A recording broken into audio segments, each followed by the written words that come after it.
Bonjour à tous. J'avais envie de revenir sur ma précédente vidéo qui était partielle et dans laquelle j'évoquais donc les différentes choses que l'on peut activer, que l'on peut entreprendre au quotidien pour augmenter son taux vibratoire. Alors sur un plan davantage biologique et physiologique, déjà avoir une activité sportive, faire de l'exercice un petit peu tous les jours, ça peut être de la marche, c'est très simple, très complet. Ça permet aussi de s'aérer le corps, de s'aérer également la tête et puis de fluidifier en fait toutes les tensions, tous les blocages, tous les nœuds qu'on peut avoir qui sont un petit peu engrammés dans le corps. Voilà, vous avez également le fait de vous faire masser, de recevoir des soins énergétiques. Le massage va venir en fait agir sur tout ce qui est émotionnel, sur les nœuds, sur les blocages, sur les tensions que vous pouvez avoir et qui sont présentes. Et véritablement, je vous invite juste à recevoir un massage chinois une fois dans votre vie pour aller vérifier que la fluidité de nos organes, de nos muscles, de tout notre corps, en fait, n'est pas aussi simple que ça et qu'elle pourrait être. Je suis une personne qui se fait énormément masser et malgré tous les massages que je reçois et également ceux que je donne, je m'aperçois qu'il y a énormément de parties du corps qui peuvent être tendues, contractées, notamment lorsque nous avons des grandes périodes de stress, lorsque nous vivons des périodes intenses de remise en question, de transformation, voilà, qu'on est un petit peu dans le chaos, dans quelque chose d'inattendu, d'inconnu, ou quand on est dans l'expectative, c'est le corps en fait qui va prendre et qui va engrammer ça dans chacune de nos cellules. Et en fait, pour le libérer et pour se libérer soi-même de tout ce qui nous colle un petit peu à la peau, de notre passé,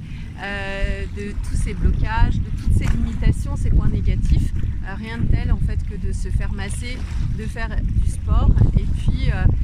de pratiquer la respiration consciente, la méditation si vous en avez envie. Un autre point aussi, c'est la nourriture, véritablement d'utiliser et d'ingérer, de se nourrir d'aliments naturels le plus possible. Ça paraît être tellement une évidence et pourtant, je rappelle que dans tous les produits qui sont manufacturés, en fait, vous avez des additifs qui viennent jouer sur les hormones, sur et tout ce qui est endocrinal.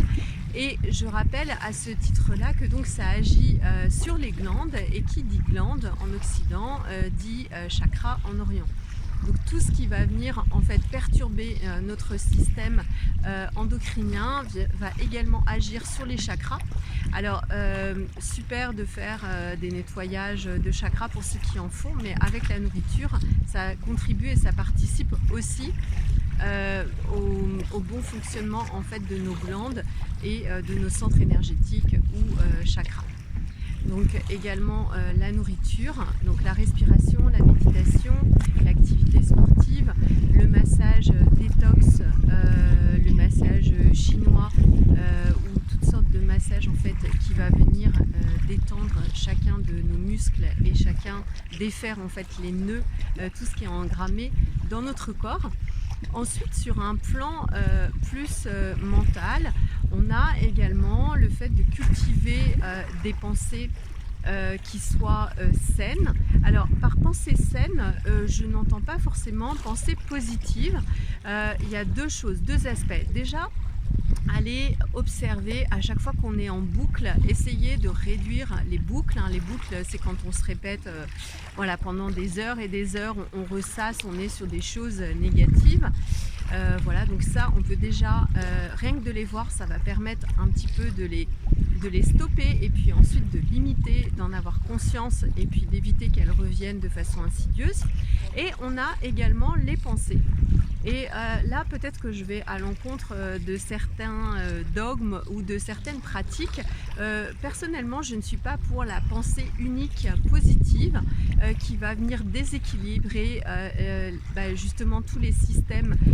énergétiques, qui inclut à chaque fois d'avoir et du positif et du négatif, d'avoir conscience et du jour et de la nuit et de l'ombre et de la lumière. Donc prendre en compte nos parts d'ombre, venir les éclairer et aller justement travailler entre guillemets sur soi, observer ce qu'on peut modifier, ce qu'on peut transformer, observer les points, nos faiblesses, les points qui nous activent en fait, les personnes aussi qui nous activent, peu importe qui elles sont, parce que finalement les situations et les personnes ne sont que des messagers qui vont venir éclairer des parties en nous qui demandent en fait à être vues, à être observées. Voilà, donc pour élever votre taux vibratoire, en fait, si on pouvait résumer en presque une seule phrase, c'est simplement être en conscience de qui l'on est, de ce que l'on fait, de nos activités, du fonctionnement de notre corps, de nos blocages, de nos pensées,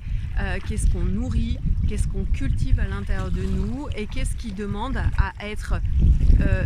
détruit, à être libéré, à être écarté de nous pour nous permettre voilà, de monter